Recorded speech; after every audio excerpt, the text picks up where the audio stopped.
Hello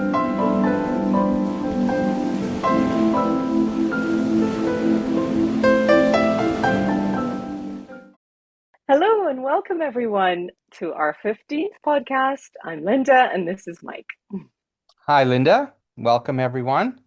In this podcast series, we are exploring social threefolding by reading and discussing the original 1919 basic book by Rudolf Steiner, The Core Points of the Social Question. So, humanity is evolving toward an ever greater need for freedom, and so as a result, we are outgrowing our existing hierarchical society. We need a new social paradigm. And we need to take up the urgent task of social reform with goal-conscious social will. So we are now reading chapter 2, which is about the principles and theory of social threefolding. And we considered how a certain limited comparison can be made to the human physical organism, which comprises three independent yet coexisting systems: the nerve sense system, the rhythmic circulatory system, and the metabolic limb system. So even though the social organism is not a direct outcome of the physical organism, a broad comparison can be made between the nerve sense system, the head system, and the economic life. The economic life has everything to do with the production, circulation, and consumption of goods. Secondly, a broad comparison can be made between the rhythmic circulatory system, the heart-lung system, and the rights life. The rights life is everything that has to do with our purely human-to-human relations, independently of socioeconomic class and education. This area of pure human relations is also known as the life of public law or the political life. It is the life of the state, the government, as such. And thirdly, a broad comparison can be made between the metabolic limb system, related to our digestion and our muscles, and the cultural life. This is everything that has to do with the life of our individual abilities, our creative abilities of soul and spirit, as well as our physical abilities, insofar as these abilities relate to others in the social organism. Now, Steiner goes on to discuss the economic life, which has over recent centuries come to dominate our whole social organism. Capitalism and technology have given a lot of strength to society, and these have also inflicted social wounds. By contrast, the other two areas, the rights life and the cultural life, have not been able to exert their own qualities as strongly. So we have a certain imbalance today, and every single person has a responsibility to be active in rectifying this situation. Now, turning to the economic life, we can see how this depends very much on the natural foundation, on the climate, the resources, and other natural amenities. The economy of a tropical region, for instance, where bananas are a staple food, tends to be quite different than the economy of a temperate region, where wheat is a staple food. At a conservative estimate, it takes about 300 times more labor to produce wheat as it does to produce bananas. And so we can build an imagination for how the entire social life in one region will be different than in another. And furthermore, just as the economic life depends on the given natural foundation, so does the cultural life depend on the given talents of the people who live in a region. These talents can be developed through education and life experience, but fundamentally, a society will be different depending on the different abilities of its people. Now, in terms of our purely material needs for food, clothing, and shelter, it is perhaps possible to live self-sufficiently in a way that does not really depend on other people. Theoretically, we could all provide for ourselves without having to produce for others or consume what others produce. However, in addition to purely material needs, we also have soul and spiritual needs. We have a need, for instance, to do better than just subsist under conditions of daily drudgery. And so we discover how the division of labor brings about greater efficiencies. That is, if I focus on producing just one item that I'm good at producing, I can exchange this for the goods that others produce, and in this way we can meet all our needs more efficiently. This division of labor is the basis for the modern economic life of society. And the economic relation one person has with another on the basis of production, exchange, and consumption of goods is something entirely different from the relation one person has with another on the basis of public law. In other words, economic relations are of an entirely different quality than rights relations. Within the economic life, one person seeks to serve the interests of the other, and thereby also get their own needs met. However, rights relations are entirely different. These have to do with our entitlements and obligations. For example, by law, we have an obligation not to murder other people. And so this gives us an entitlement, in turn, not to be murdered by others. The legal life of rights is about our relations on a purely human to human level, and not about satisfying our own personal needs, nor about ensuring that others get their own personal needs met. So, the economic life and the rights life rest upon an entirely different set of principles. And ultimately, these two areas of social life must be made entirely separate from each other. If economic interests are allowed to flow into the rights life, then we have all manner of corruption and unfairness. And if the government is involved in economics, then it tends to focus too much on people's needs and loses sight of the principle of fairness. But unfortunately, this is precisely the situation with our current unified society. Our unified society, where economy and state are joined together, has become so normal to us that we struggle to imagine how these might exist separately at all. And we said in our last podcast how our situation today might be likened to how people saw the unity of church and state, say, as late as the 17th century. The idea was so ingrained in people at the time that the king's power was divine, was derived from God, from the church, that people simply could not imagine any such thing as a secular ruler.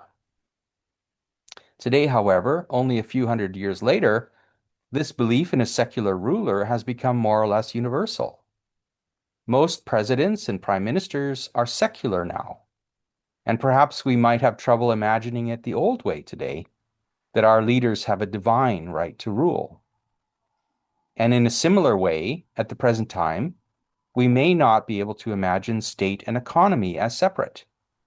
But perhaps in the future, in a few centuries from now, people will look back on our times and wonder how we could think of these state and economy as ever being combined in the first place, right?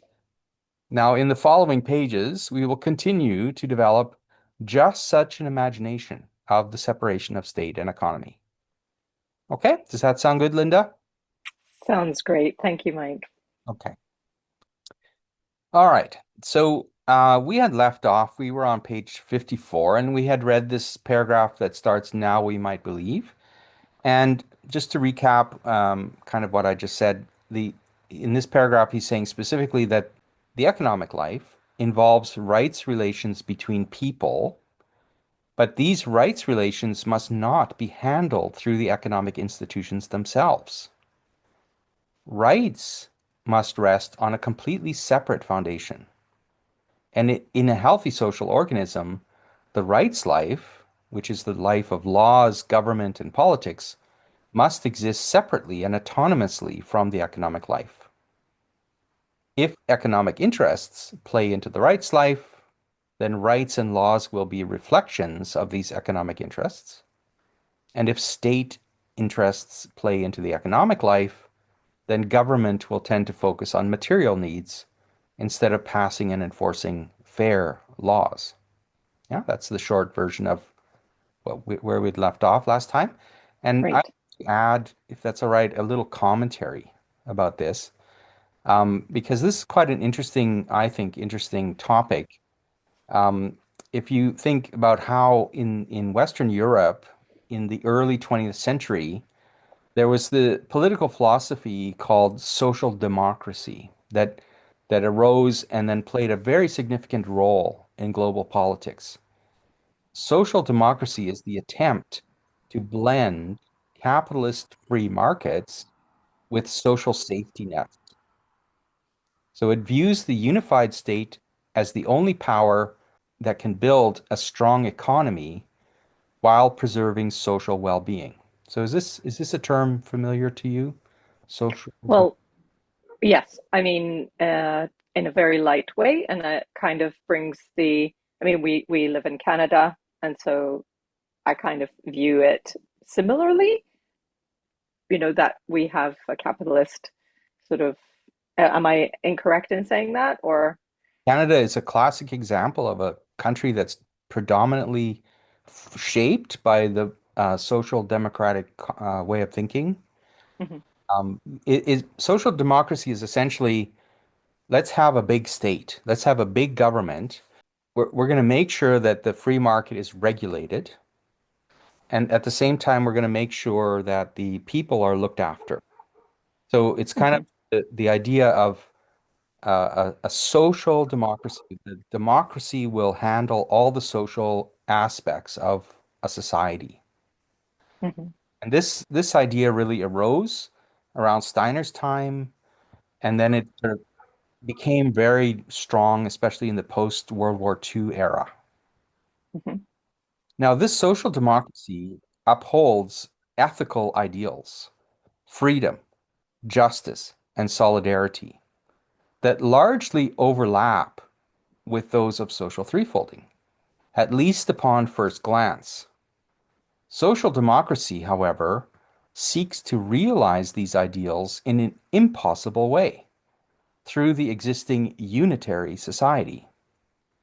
It views the political state as the sole instrument capable of guaranteeing all these ideals, framing them with a kind of distorted, one-sided political meaning.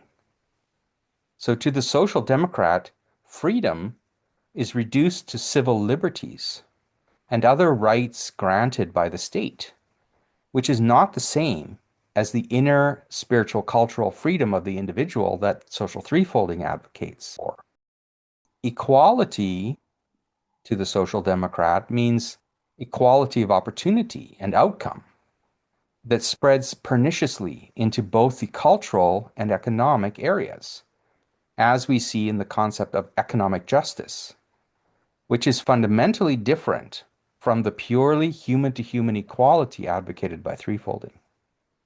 And solidarity means strength through collectivism, often enforced through state compulsion rather than the organic fellowship, the true mutual service that arises through caring for one another's needs.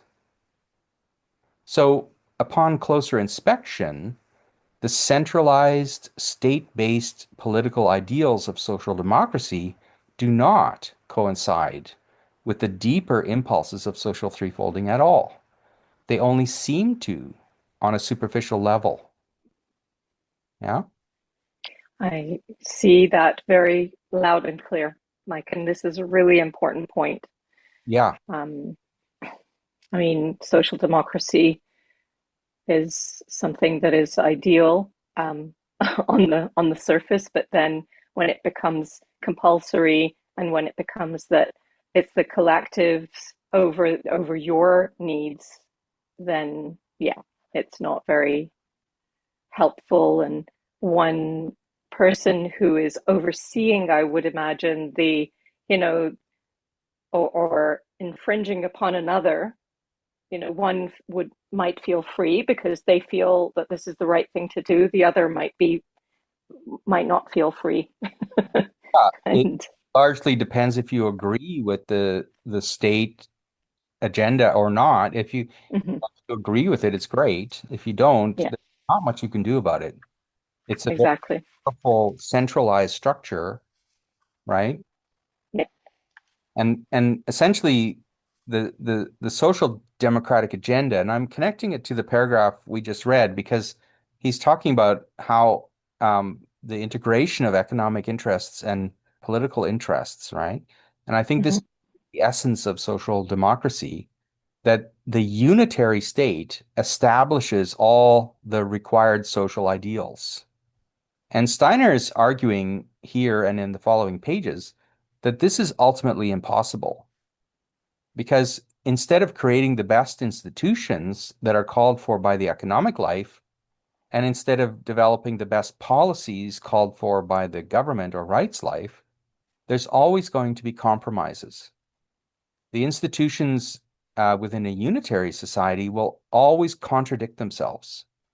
The best economic institutions will necessarily be over bureaucratized with red tape to suit the economic justice principles of the right state.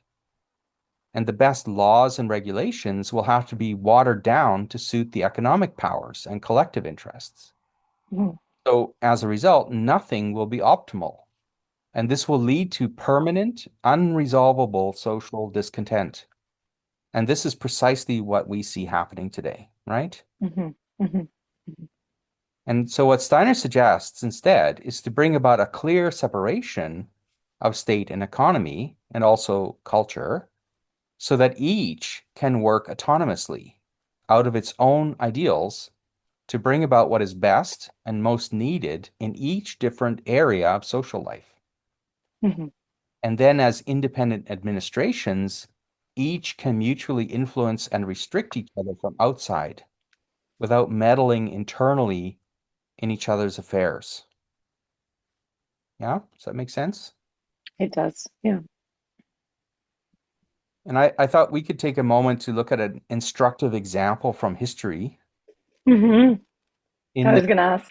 Yeah, Mhm, in the Middle Ages, there was a time when people became at various times, in various places, various ways, dissatisfied with the sometimes unjust rule of kings, these absolute monarchs who acted with impunity according to their divine right. So long before the actual separation of church and state, which happened only a few centuries ago, many various attempts were made to limit the power of kings and to try to bring about greater fairness. And one classic example of this was the English Magna Carta of mhm, 1215, which was a mhm, kind of constitution that protected various rights of free citizens. It guaranteed due process, a host of civil liberties. It constrained various powers of the monarch. But ultimately, at that time, it was really just a piece of paper. It was immediately renounced by the English King John. It was annulled by the Pope and was never properly enforced at all. And so this is an example of a social measure that failed in practice. It was not really until the 17th century, about 500 years later, that this document was revived and used as a symbol to bring about parliamentary sovereignty, which meant the relative independence of parliament from the monarch, in opposition to the divine right of kings. And in the United States, the Magna Carta provided a basis for the separation of church and state. So looking back, it was not the piece of paper, it was the processes of actual separation, that is, the institutional independence of Parliament from the monarch in the UK and the separation of church and state in the US that brought about real, enduring social change. It was not the attempts at reform from within unified systems. So if we want to learn from history, we will realize that we cannot make genuine social progress on the level of state and economy as long as these remain unified. What is necessary is literally to separate them, to render them independent of each other. And this is the essential task of social threefolding, one that social democracy fails to see. And until it does, however, we will be forced to repeat history, oscillating between positive legal reforms that are wiped out by the economic powers and positive economic reforms that are nullified by state bureaucracy. And the actual real separation of state and economy is not a theoretical concept. It's a requirement for future generations and for human evolution. Is that a good example from history? I absolutely love that. Yes. Thank you, Mike. So, so it's kind of like our job is to imagine the impossible and then make the impossible possible, just like our people have done throughout history. Mhm, We are not at the end of history. We are still in the middle of it. mhm, mhm, And we have a big task ahead of us, the separation of state and economy. mhm. Okay, so Yes, shall we continue with the next paragraph? let's do it. Okay, so it's the one at the end of 54 and the very beginning of 55. And this is Mhm, a long paragraph. So basically, he's just saying a healthy social organism calls for an independent political rights state as a second member. Within the first member, the independent economy, institutions will arise that bring about efficient production and exchange of goods. Within the second member, the independent rights state, institutions will arise that bring about mutual relations among people that satisfy our rights consciousness. Okay, would you like to read that? mhm. Yes, the healthy social organism calls for, as a second member alongside the economic body, the independent political state life. Within the independent economic body, people will use the forces of the economic life to develop institutions that serve the production and exchange of goods in the best possible way. Within the political body of the state, institutions will arise that orient the mutual relationships between people and groups of people in such a way that the rights consciousness of people is satisfied. Okay. So we Mhm, really just need to start with the imagination that we have over on one side, the life of production, distribution, and consumption of goods, and that there's an entirely separate area that concerns itself with laws, with the rights of people, and these are to be two separate areas in our society and not combined together. Okay, well, Yes. reading, I think. Yep.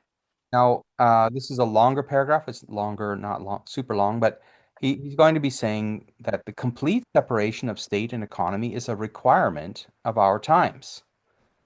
The legislative and executive bodies of the right state must have no stake in the economic life and must be structured according to principles arising from modern rights consciousness. These bodies must be fundamentally democratic.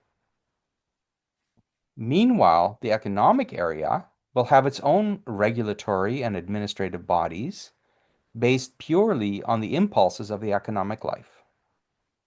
The necessary interaction between the leadership of the economic and state administrations will take place in a way resembling meetings between heads of sovereign states today. Only from this perspective of independence can one social member have a healthy effect upon the other. This healthy effect is diminished when one area seeks to develop within itself that which ought to develop in the other, and then flow over to it from the other. Okay, could you read that, please? Sure. The point of view just mentioned, which demands the complete separation of the legal state from the economic area, is one that lies within real human life. Such a point of view will not be taken up by anyone who wants to combine the rights life and the economic life together. Of course, people involved in the economic life have rights consciousness, but they will set up legislation and administration in the sense of rights only from this rights consciousness and not out of economic interests if they have to form opinions about rights within the legal state that, as such, have no stake in the economic life. Such a legal state has its own legislative and administrative bodies, both of which are structured according to principles that arise from the rights consciousness of modern times. The legal state will be built upon these impulses in human consciousness that we currently call democratic. The economic area will build its legislative and administrative corporate bodies based on the impulses of the economic life. The necessary intercourse between the leaders of the rights and economic bodies will take place in a way resembling current intercourse between governments of sovereign national regions. Through this social membering, what develops in one body can exert the necessary effect upon what arises in the other. This effect is hampered when one area wants to develop within itself what ought to flow to it from the other. Okay, thank you, Yeah. Linda. Mm-hmm. So the picture he's trying to build here is this idea, imagine how, one country and another country, they have a meeting like G7 or United Nations or something. They will have their representatives and they will come together and converse in a way that, one is not telling the other what to do. They're not a subordinate sort of situation. And in a similar way, he's imagining that the leadership of the economic life and the leadership of the government as such will meet something like that. They won't be subordinates. They will each have their own viewpoints, and the one cannot coerce the other.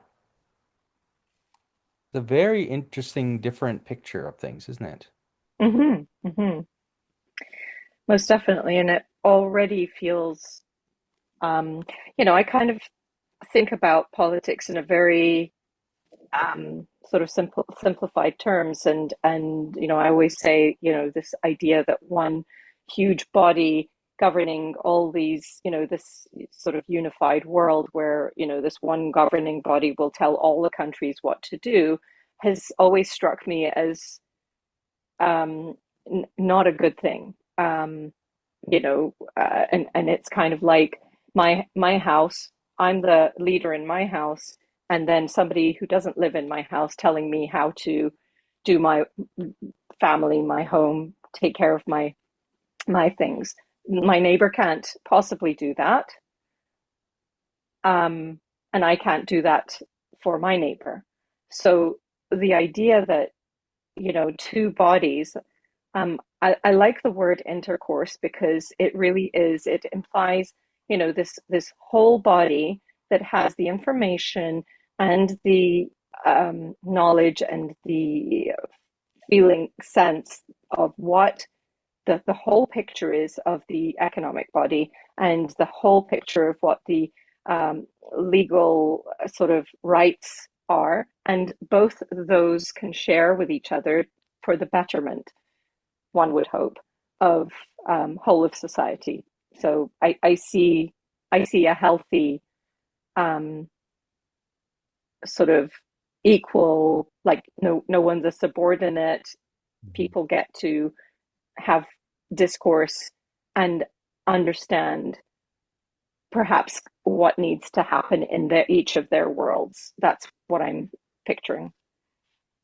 Yeah, Correct me if I'm wrong. I really think Steiner is speaking of a sort of radical decentralization.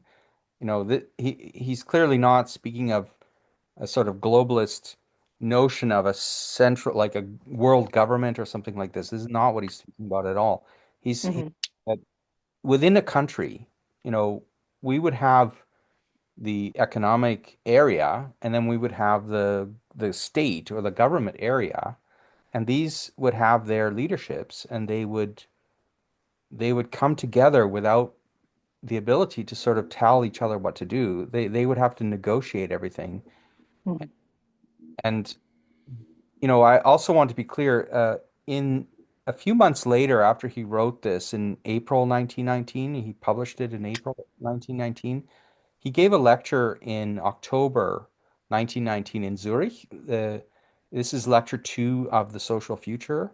And he makes it very clear that there's sometimes arises a misunderstanding that, and he wants to make it clear this is not what he means, that there would be two different parliaments or three different parliaments, like a sort of parliament for the government and a different parliament for the economic life and a different parliament for the cultural life. This is not what he's saying at all. Not at all.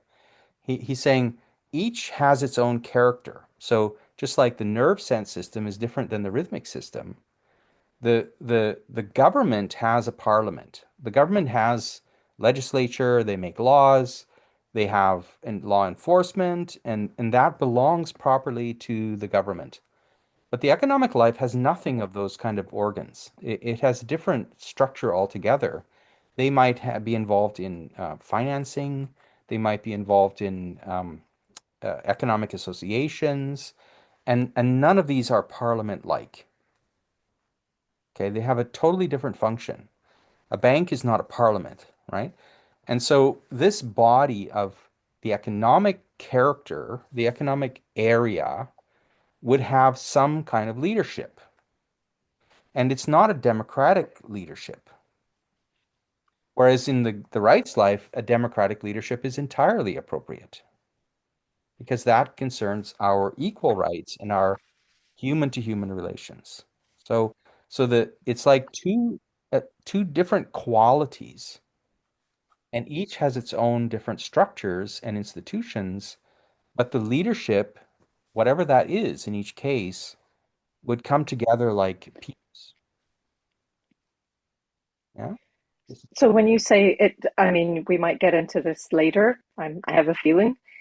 When you say the economic life would not have a democrat, if I caught this correctly, not have a democratic leadership, what might be the structure of the leadership in the economic world? I imagine maybe merit based, expertise based, something like that. Steiner is very explicit. It's expertise based and competency based, and it's based on life experience. Hmm. This is how you become a leader in the economic life. So, for instance, we know this from just our own current experience. Some people are good at business, and some people maybe are not as good at business. Some people have economic skills and they can take it to the next level. They can run large companies. Not everyone can do that. Yes.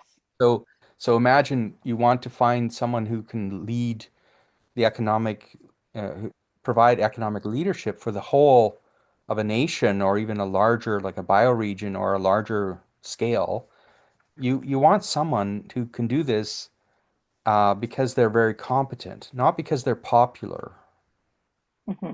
They may not even be known. Like when we think of, for instance, what we have something similar, which is not the same but similar, the leader, the head of the central banks or the Federal Reserve or something, we may not even know their name. They're not in the news because they're not a political figure, Hmm. but they are certainly a leader of their own right within, say, a certain limit in the economic life, in the, Hmm. in the not yet free economic life. Hmm. But we could But imagine as evolving towards a free economic life. right.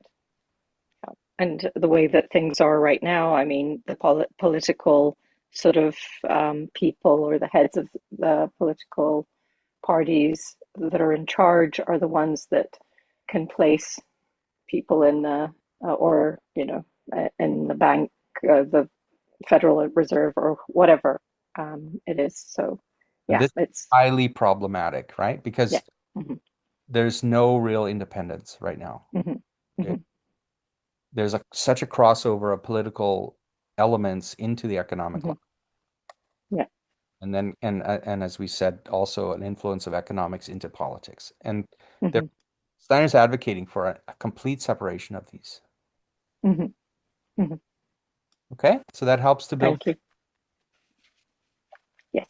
And maybe one more thought I had jotted down here is, um, you know, the idea is that the laws, even laws that regulate the economy, would be more like guardrails at the side of the road. They kind of give you a frame, and the economy is like the car, right? And you can drive down the road, but then the government sets the guardrails and say you can't deviate this far. It's dangerous if you go off this cliff. And it's a very different thing than having the government sitting in the passenger seat with one hand on the steering wheel, you know? That's kind of what we have today, is that the government is inside the car. And Steiner's suggesting no, the government should be outside, setting a Hmm. guardrail that and leave Hmm. the economy free to drive within this boundary. And I can see how some people who are on the social democratic side might say, no, we can't trust the people who are, the capitalists, because they will just run wild. They'll run off the road. They'll knock a few people down, to use your analogy. So, and the capitalists, I would imagine, would be quite happy with that. It's like, yeah, let us free, let us to do our thing. So I can see how I did a little bit of research, and I think I came across some people who, and I can't remember their names, that were not happy about what Steiner was proposing, and they sort of labeled him as more capitalist and against social democracy. So it's Yeah, really interesting. yeah, I'm going to say that the socialists think Steiner was too capitalistic. The capitalists think Steiner was too socialist.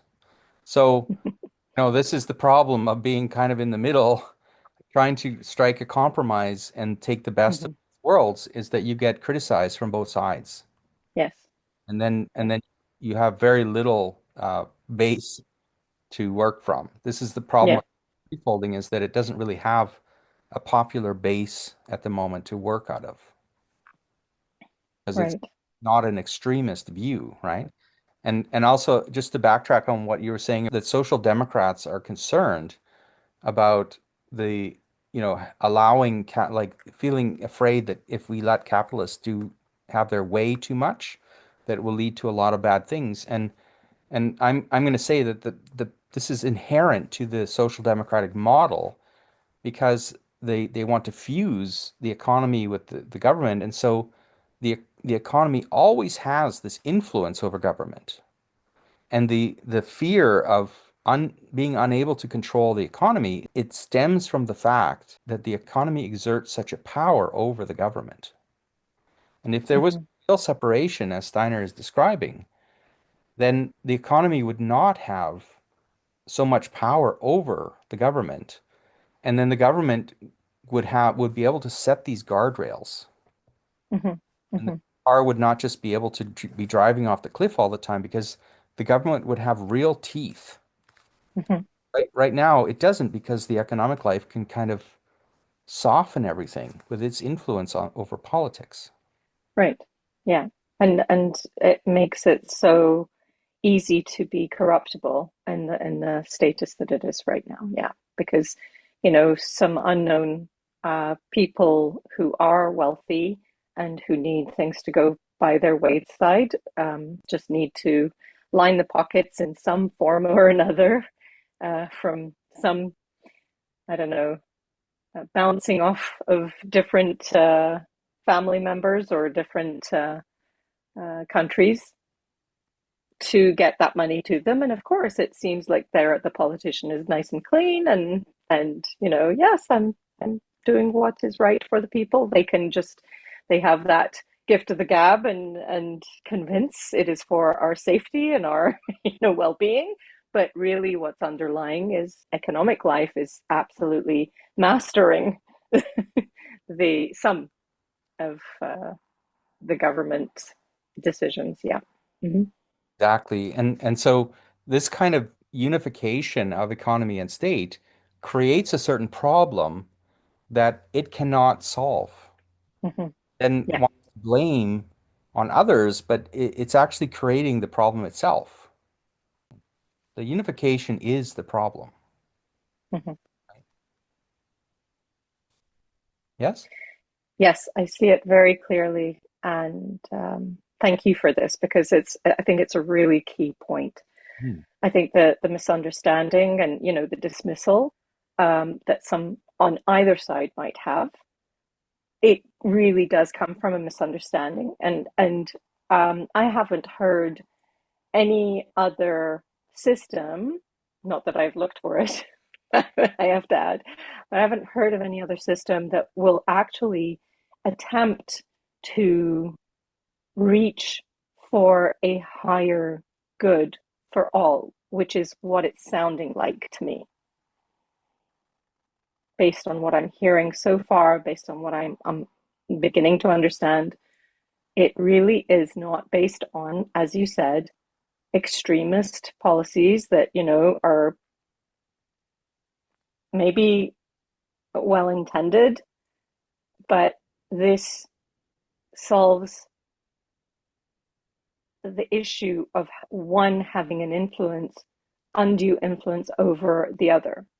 So, I'm again very interested to see a little bit more about how this unfolds. Yeah. Very good. Social threefolding is not based on a political agenda. It's based on an insight into the deeper impulses of human evolution. And if someone understands this correctly, it's based on what lives in us. It's not merely a political, antagonistic, us versus them kind of view. It really is something that addresses our whole human being. Mm-hmm. Yeah. And as you said before, it's not this utopia that can be created because we're all, after all, humans and flawed in all kinds of ways. So we'll find we'll find ways to kind of skew it, I'm sure. But with the economic associations that really feel into the lived experience, with the teachers actually in the cultural life being absolutely front and center and recognizing what the children need in order to bring about some kind of healthy learning and cultural life, and with the merit based, talented people who can govern the economic life. I think it's feeling like a real, like I like the analogy of the human body. I mean, it's like all these different systems working with their own sort of rhythms and their own organs, but working together synergistically. Yeah, Yeah. exactly. And going back to what you said about utopias, I think, in the time of the Magna Carta in the 13th century, people saw the separation of state and church as being a utopia. And and now it took hundreds of years for it to really come about by institutional separations. And I think that's kind of the situation that threefolding, it's there. It needs to unfold.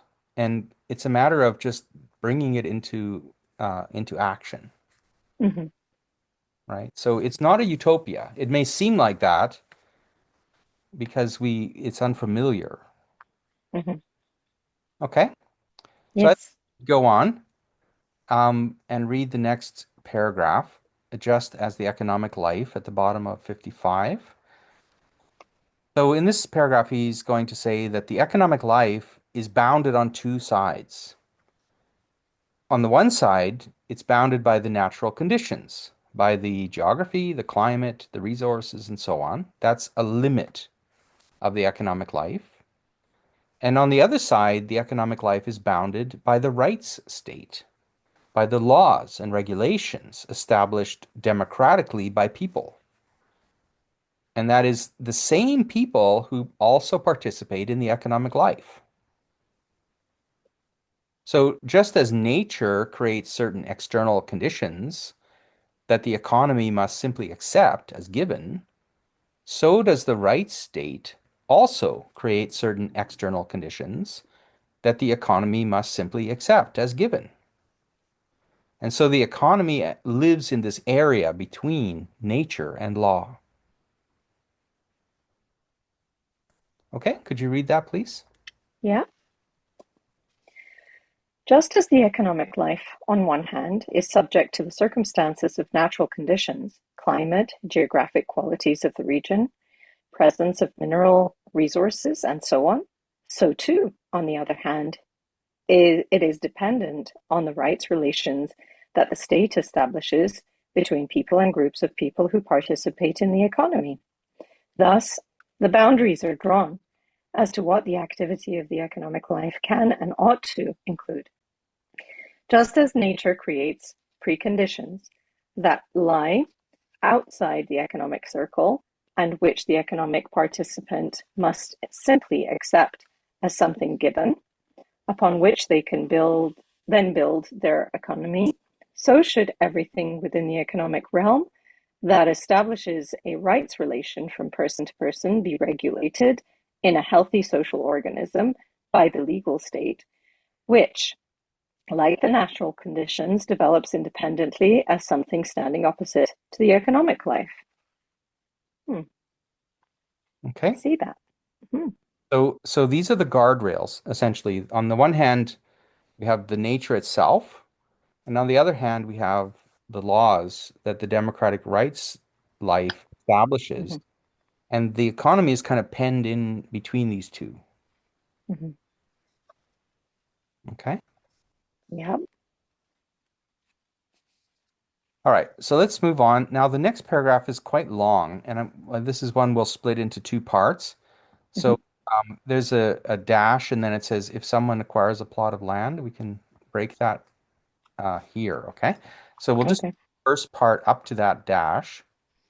Um, and in this part, he's going to be talking about how nowadays, for historical reasons, the economic life includes more than it really ought to include in a healthy social organism.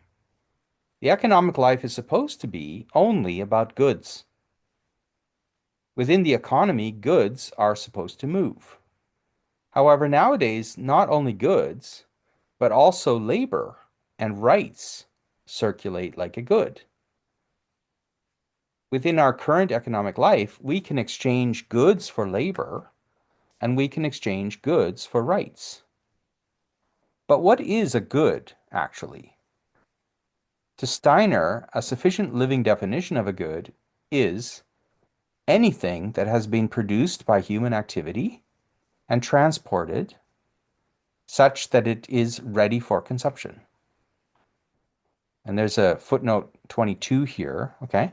And this footnote is actually Steiner himself, and he says, Steiner adds this note, and he says, specifically in an exposition made in service to life, it is not important to give definitions that stem from a theory, but rather to give ideas that illustrate what plays a vital role in reality. A good, used in the above sense, refers to something that a human being experiences. Every other concept of good leaves something out or adds something, so that the concept does not coincide with the processes of life in their true reality.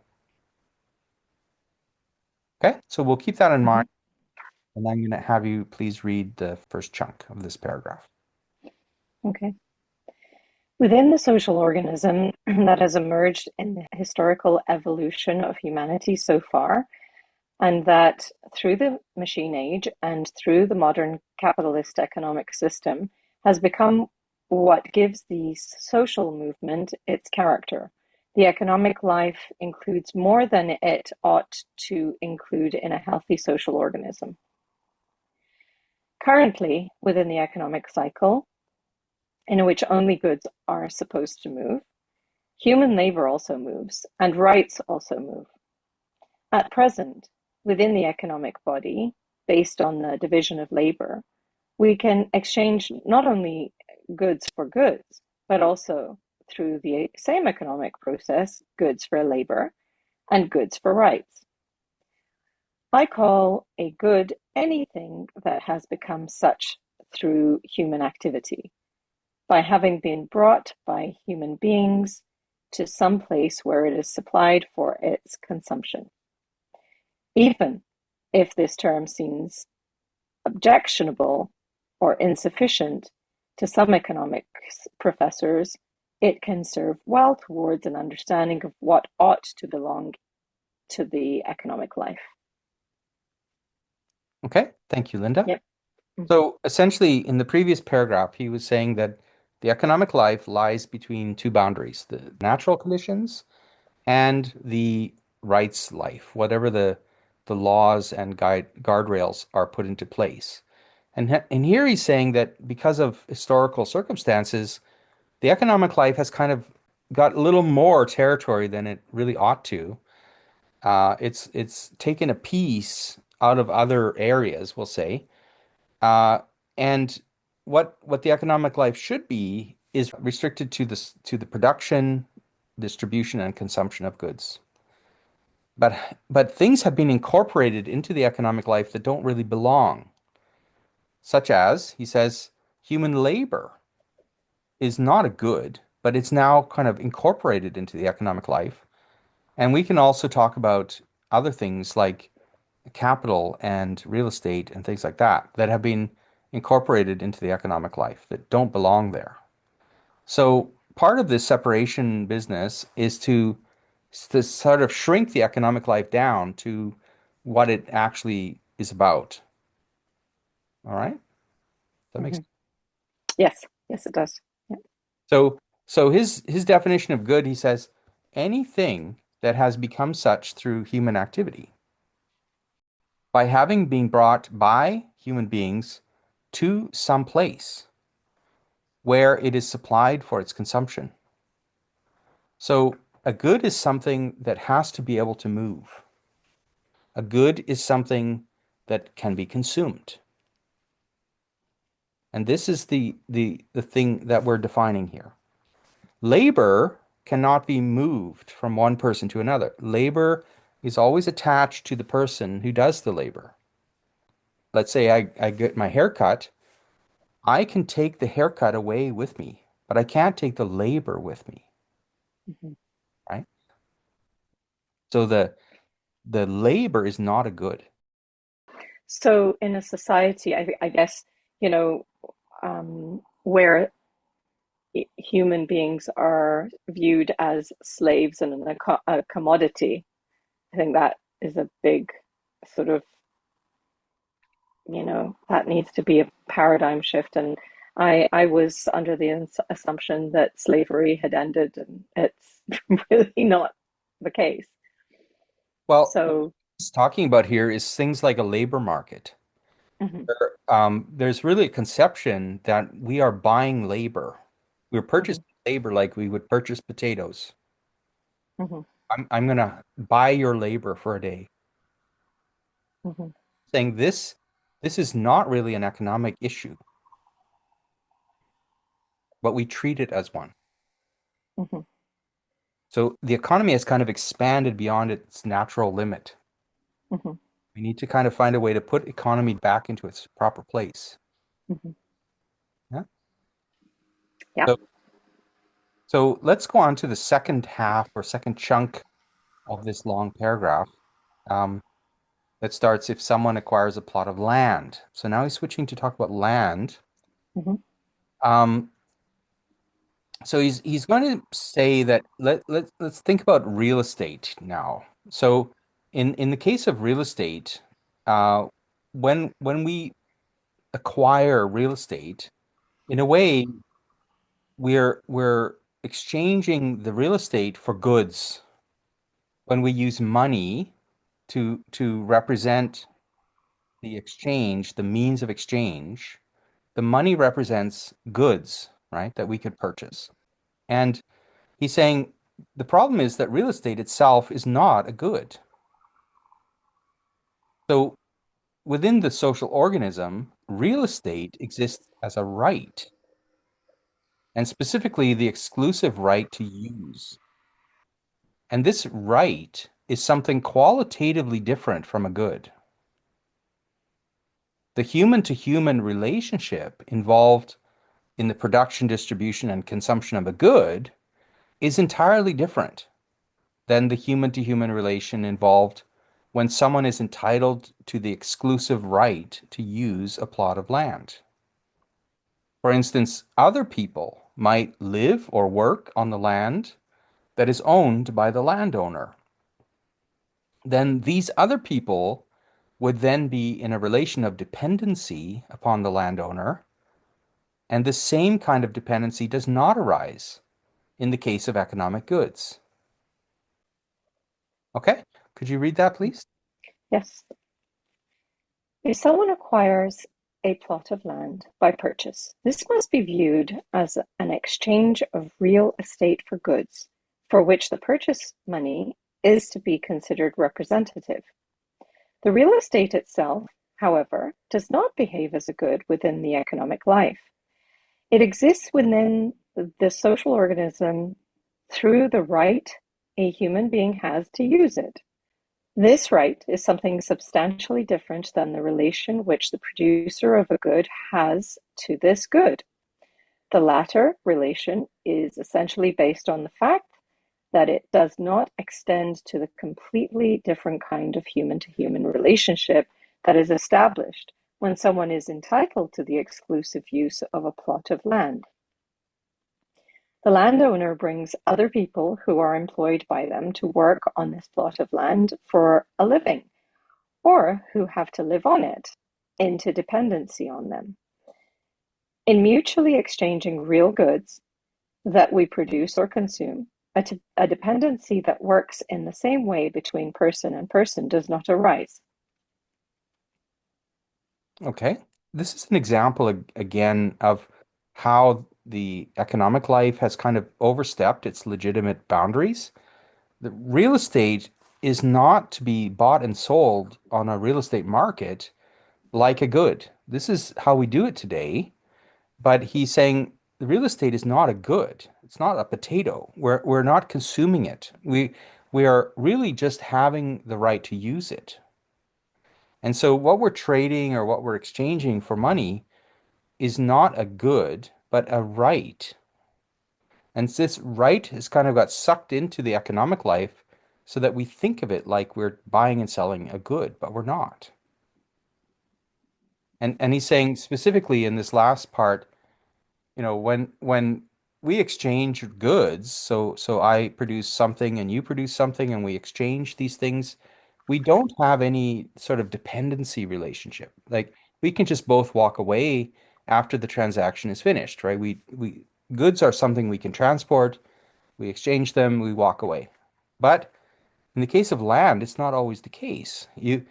Especially if somebody is working on the land, like a tenant or something, they are dependent on the landowner and they don't have an independent relationship like you do with goods.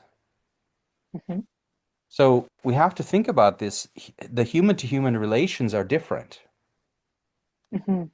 And in the case of real estate, it's not a good we're dealing with. We're dealing with rights. I can see that. I mean, it's coming, like I was like, not sure I saw it, but as you're explaining it more and more, I can see it's developing in my mind as to how it's not a good.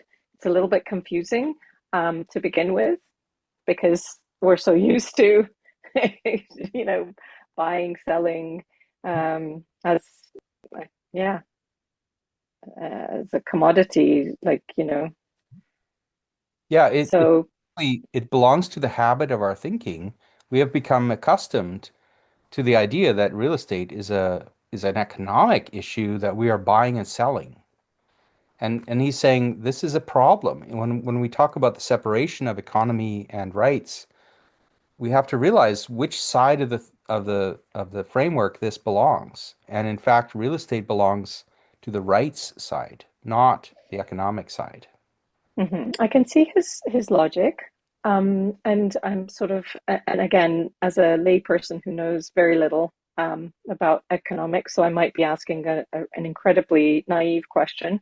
Um, if we have this sort of understanding right now that this is a commodity, and the more we can accumulate, and the more there's all kinds of um, market sort of implications if people are buying or selling, and it's all about the economy. I mean, it's a big piece of the economy. Like, how does he then bring it into the rights life with and separate it from the economic life? hmm It's a very good question. I think this is a key question to the wealth gap that is developing, that people who have property, and this has been the case for centuries, property owners can become very wealthy at the expense of the unpropertied people, because the unpropertied people, they have to pay rent. They're dependent. They do what the landowners say. And this creates this, because of economics, it changes the human to human relations. This is what he's saying. Mm-hmm. But really, the land owning question is not who's the richest person who can get the land and then have power over everyone else. This is an aberration. This is a problem in our society, not a good thing. And so, Mm-hmm. what we need to do is find a way to bring real estate out of the economic market and make it very much a matter of rights. Who has the right to farm? Who has the right to this commercial property? Who has the right to this residential property? And I'm not saying we have fixed answers to this, and I'm not suggesting socialism. I'm just saying it's a rights question, not an Mm-hmm. economic question of who can afford to buy it, Mm-hmm. right? And I know some people get scared, they think, "Oh my God, that someone's going to steal my land." No, no, that's not what we're saying. You may have a perfect right to use this land. No one's stealing it from you. This is not the idea at all. It's just saying that it belongs to we're putting it in the wrong category. That's all. Mm-hmm. Okay? So don't be afraid. We're just saying, let's get it in the right category first so we can talk about it properly. Mm-hmm.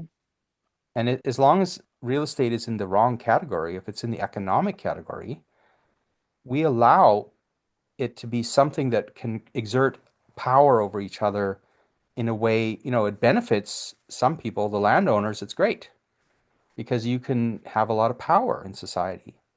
But if you're not a landowner, it's not good. And then come Mm-hmm. the pitchforks and revolutions. Mm-hmm. So we have to find a way to resolve these questions. And this is not done by economics, it's done by rights. Okay. I'm intrigued. Yeah. So Mm-hmm. it's an interesting topic that maybe we can pick up next time, looking at the time. Sure.